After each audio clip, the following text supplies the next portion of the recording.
TJ was 20, murdered on January the 5th. He knew what he was doing that was wrong. He still made that choice. And they planned my son's murder. TJ was my brother. He was my brother too. He was a great person. He could do so many things. TJ liked spending time at the lake, swimming, and being outside. He played the tuba, trombone, guitar, and piano. He loved things like snowmobiling, bow hunting, and scuba diving. He was in Cubs and Scouts. He was trained in welding and auto body. He was just a regular kid. He was a really generous, very, very kind-hearted kid, very fun-loving.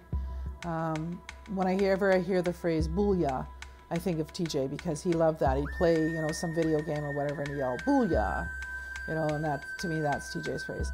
TJ was a really loving son.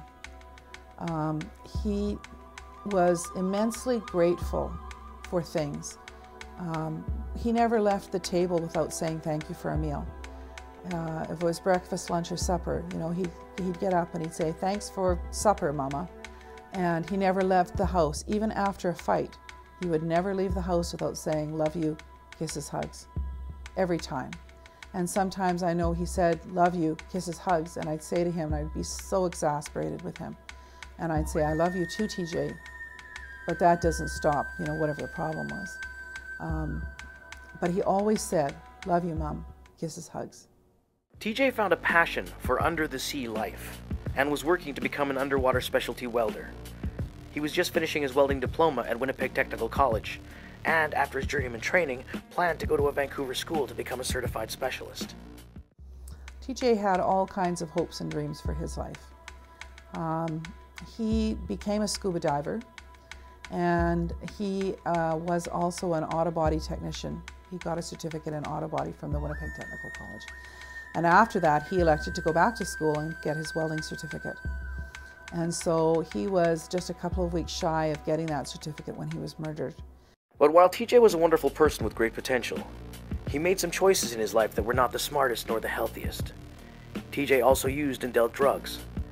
These are choices that TJ made in his life, unsafe choices that affected not only his life, but his family's. We were very aware of TJ's involvement with drugs.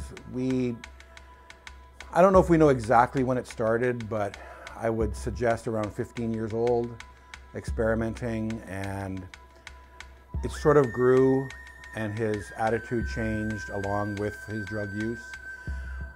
We did not know a lot about drugs. And sometimes I go back and I go, why couldn't I have picked that up?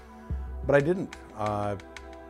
Basically, a lot of TJ's personal attributes were similar to those that you see on the internet about what do you look for in signs of cocaine use or pot or any kind of drug. We struggled with TJ's drug involvement for at least the last 2 years before he died. We knew he was involved. We didn't know how much he was involved, but we knew he was experimenting. 60% of illicit drug users in Canada are between 15 and 24 years of age. Nationally, the number of youth aged 15 to 24 reporting the use of at least one illegal drug increased from 23% in 1994 to 38% in 2004, an increase of 67% over just 10 years. When TJ became involved with drugs, he obviously found a new group of friends, and he led a very dual life. He had one life that was drug involved and one life that was not drug involved. We only saw the non-involved drug life. We did not see that other life. And along the road, he became very, very, very good friends with this girl. TJ also met a 17-year-old boy who wanted this girl's attention and basically got really upset that TJ was spending more time with her than with him. And he basically phoned up a buddy that he had met in Manitoba Youth Center and said, "Hey, I want you to kill this guy." And this guy just came over and said, "Well, I don't think I'm going to kill him, but I know two guys who will." And called two more guys. And the 5 of them sat around a table and they planned my son's murder. TJ was murdered by kids who also used and dealt drugs. He was betrayed by these so-called friends out of jealousy and greed. TJ was murdered because of a love triangle. Obviously, there were drugs involved. TJ was involved with drugs. He was dealing, he was using. The 4 people that were arrested for his murder were all dealing. They were all using. The girl that was involved was also dealing and using. Illicit drugs impair a person's ability to reason, perceive, understand things correctly, feel emotions, and think clearly. It is known that these so-called friends smoked crystal meth just before they killed him. Tweaking is a behavioral state characterized by a dangerous combination of anxiety, irritability, aggression, paranoia, and hallucinations. Tweakers, or people who are tweaking, are at a high risk for injury or violence. Some people may develop paranoid thought patterns, severe agitation, and psychosis. Their behavior may be erratic, bizarre, or violent. TJ did not choose to die. His so-called friends made the choice to take his life. But TJ did choose to be involved with drugs. We faced him with the fact that he could not have that lifestyle and live at home. He could not have his family and his drug problem. He had to choose. TJ chose his family.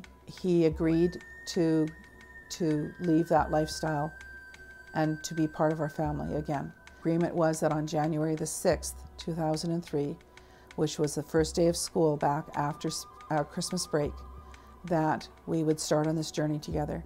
And he was murdered on January the 5th.